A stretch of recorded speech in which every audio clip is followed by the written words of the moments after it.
Welcome back! My name is Baller Scuba. This is Video Games Over Time. We are still in 1983.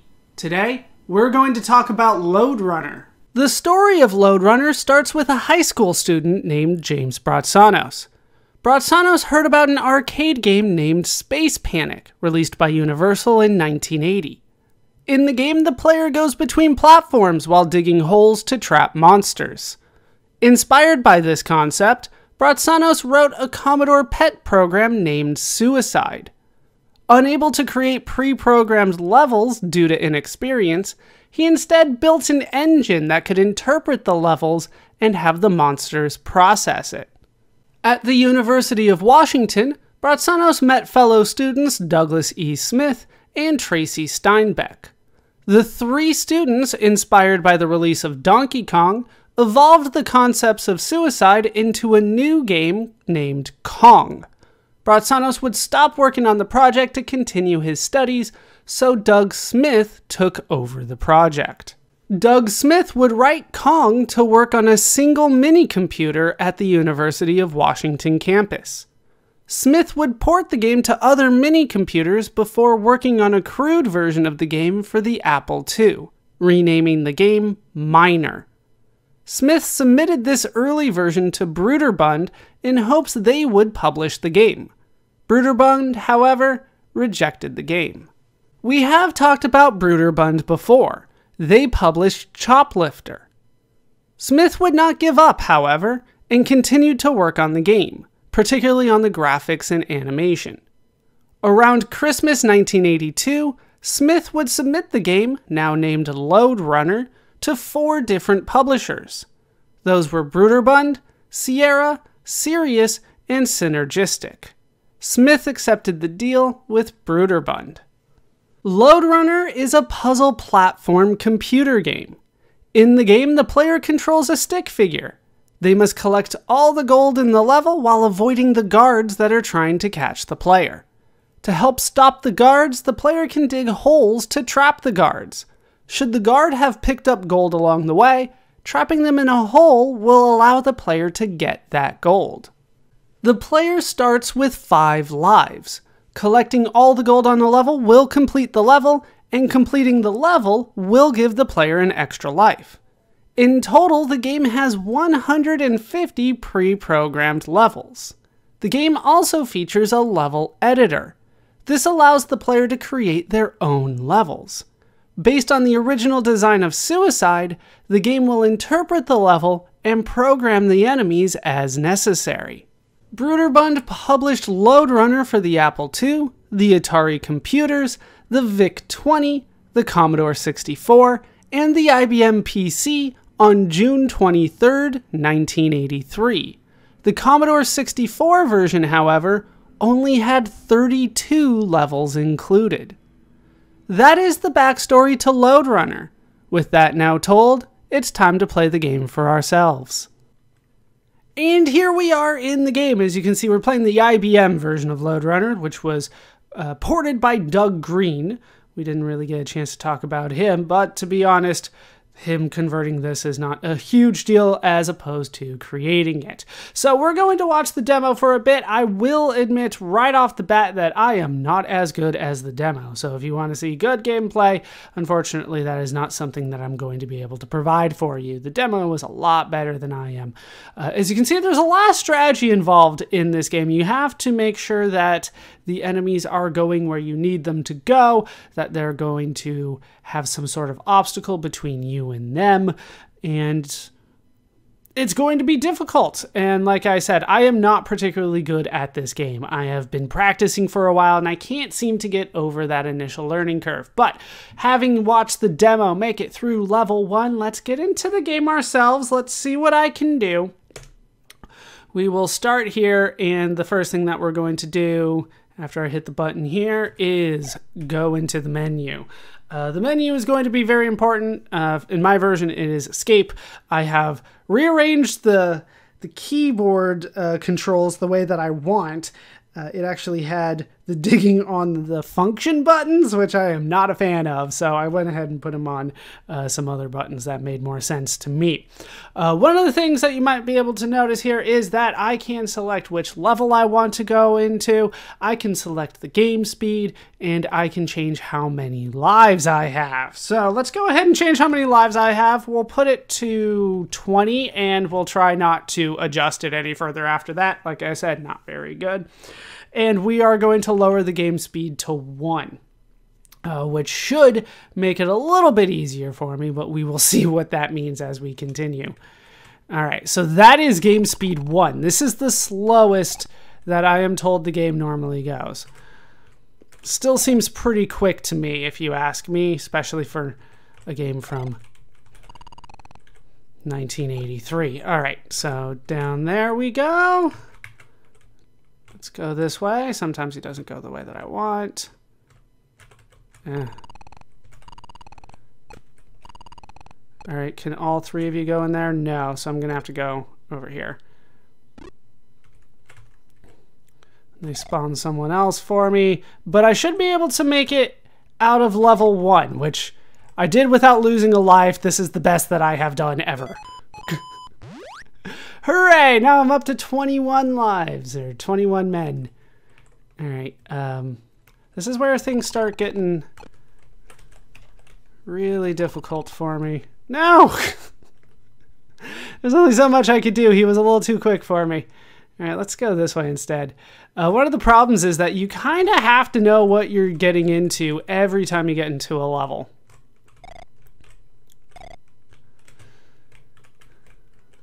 All right.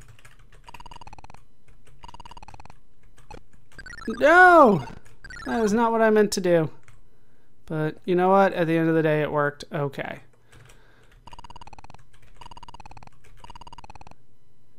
One, 2, 3. All right, well, I got that one. Not sure what made me fall there, but I will accept it, I guess. No, nah. And I got caught again, and as you might notice, every time that I die, the entire level is reset. Like, I still have to do the whole thing. Like, you start from scratch kind of no matter what. And that's what makes this game a little bit more difficult for me, personally. Alright, so that should work for me. And I can go all the way up here. I hit the button. He didn't do the thing. And now I'm caught. Is this permanent? Never tried myself before. Yes, it is permanent until you die. I tried to use the strategy that the demo used, but obviously I'm not skilled enough for that yet. And yeah, like I said, this is going to happen. I am not good at this game. I'm going to do what I can, but hopefully we can at least make it out of level 2. But the idea here is going to be the same kind of no matter what. This is a puzzle action platformer. There's a lot going on here. Okay. How did I not get the gold there? Somebody else picked it up, I think. No, they sure didn't. And then I'm hitting the button, and yeah, sometimes the controls just aren't working the way that I need them to. Thank you.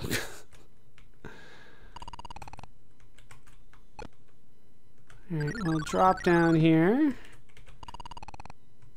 Now I need to kind of go all the way around again. There's no time limit.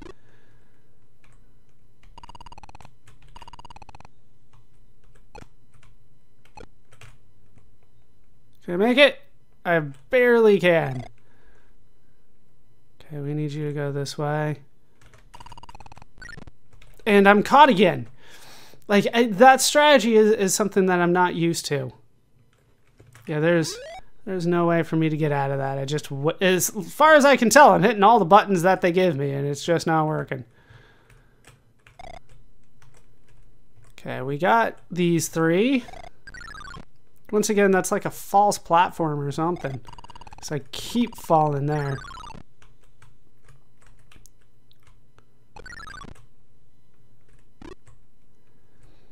Not sure what I'm doing at this point.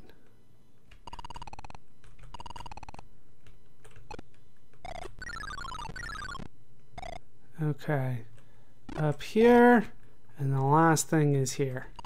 Nope. Alright. There. There.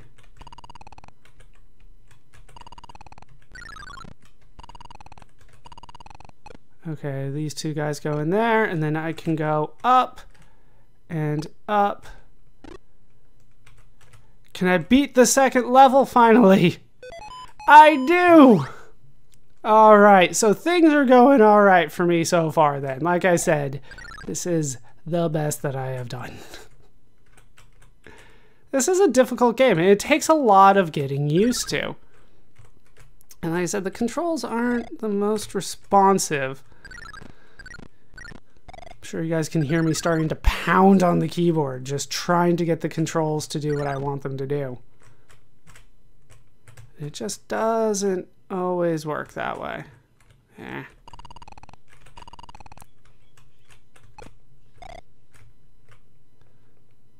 Okay, this way, up. Well, that's something. Thought I could beat him.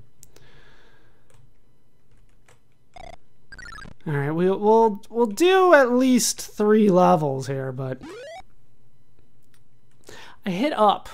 You guys, like, I hit it hard enough that you guys might have been able to hear it, but I definitely hit up, and it just did not care. So now I'm like hitting it harder, trying to like time it better.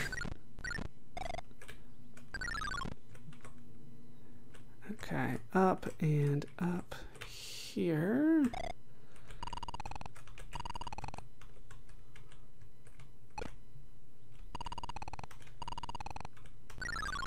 That's not what I wanted to do.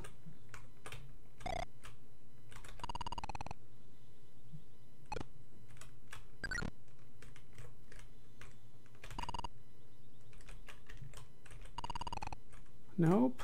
Okay, gotta go around this way. Just barely made that. Forgot they can drop. Alright, this might be the last go. I know I still have 14 lives left, but it doesn't feel right to use them all. This is probably how far I would have made it on a single run. And you can see I'm not really improving. Up. Up. Feel like it's not too difficult to do what I say.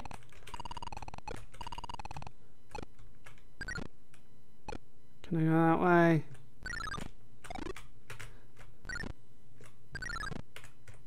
Yeah, he's not being as responsive as I really need him to be.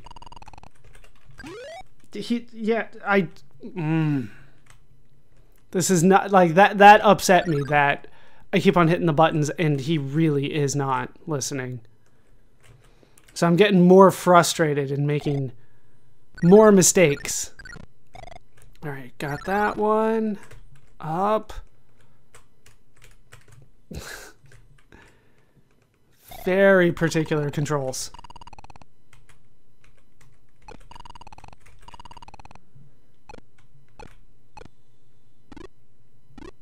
That is not nice. They spawned him so close to me.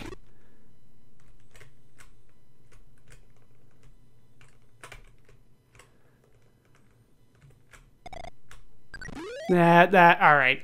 I hit down twice and it didn't work. Alright, so I think that's where we're going to call it. I couldn't get out of level 3. Like I said, I am not good at this, but the controls are what's making it very difficult for me. Keep in mind that this is the slowest speed possible. This is what is the default speed, so to speak. So if I was having control issues at the slow speed, imagine what I'm going to get at the harder speed. Yeah, we're just blowing right by ladders at this point. Yeah, alright. So, that is the game played, and with the game played, let's talk about how it holds up today. Playing the game today, I do have to say that the game is still fun. There are some issues with it that I feel that a modern player will have. It has a steep learning curve. There are somewhat non-responsive controls, especially on the first level. They don't really ease you into things. You have to think on your feet and you have to learn the game very quickly. And while that might be an issue for a modern player kind of going into the game now, keep in mind that in 1983, if somebody had purchased this game, chances are they didn't have a lot of other games. We're probably talking 4 to 5 games max. So having a game with a steep learning curve means that you invested more time into it.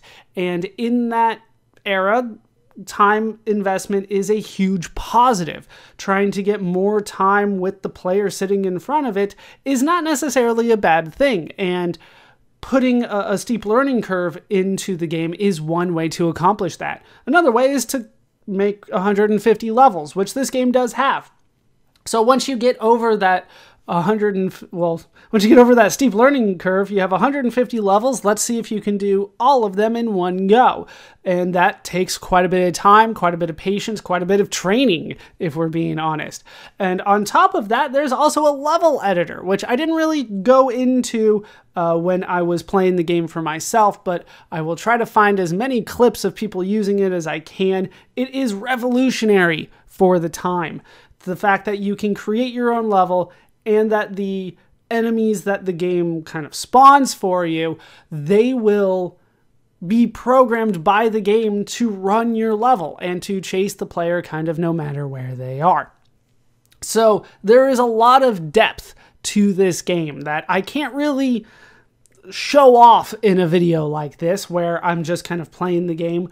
I did practice for hours, and this was the best run that I had. I am not good at this, and I cannot quite put my finger on why, but the responsive controls kind of went away the further that I played it. It seemed that I couldn't get the timing right on trying to get on the ladder all the time. And I'm not sure if that is me or if it has something to do with the programming of the game. I feel like it's a mix of both.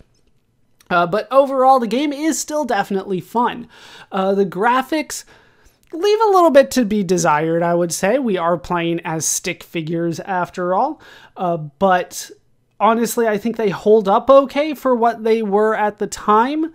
Obviously, we would want more from it, from a modern audience, but considering that it was a computer game in 1983, I think it does pretty well. In terms of sound, there is a little bit of sound in the game, and I honestly don't even remember what triggered the sound because there were so many things that I was trying to focus on that I really could ignore the sound. But there were little jingles, but it still left a lot that we would want. But keep in mind, computer games at the time typically don't have any sound, so to have something is nice, but you could always wish for more there. In terms of replayability, this game probably has the most replayability of any game that we have played to this point. The fact that there are 150 levels, the fact that there is this steep learning curve that once you get over, chances are you can make it a long way. If you have played this game for, a couple weeks, chances are you can make it, dozens of levels in without losing too many lives. And that would be very impressive to your friends, right? That's a huge positive for the game. And once you get over that initial learning curve, the game starts to get easier. And we'll talk a little bit more about that later. But replayability for this game is incredibly high, I would say, especially once you factor in the level editor. That makes things a lot more replayable. So overall, the game is fun. It is something that is frustrating when you first start playing it, but hopefully something that you can get over with time if you want to put that time investment into it. In terms of who I would recommend this to, this would be great for fans of video game history, especially computer games, people that are good at puzzle platformers, and people that have the time to invest to get over that huge learning curve. And that is my modern take on the game. When the game was released, Lode Runner proved to be very successful. By August 1984, Broderbund sold over 300,000 copies of the game. The critics were also very positive about the game. The gameplay, the strategy, and the level editor were all seen as highlights of the game.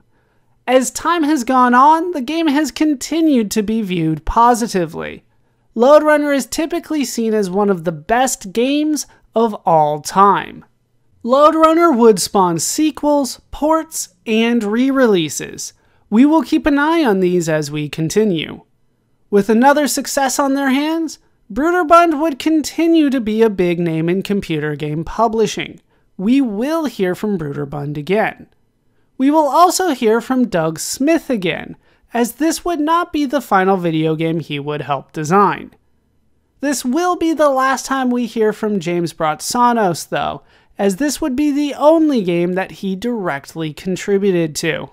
That will do it for the story of Lode Runner for now. My name is BallerScuba. This has been Video Games Over Time. Thank you so much for watching, and I hope to see you in our next video when we get on the board.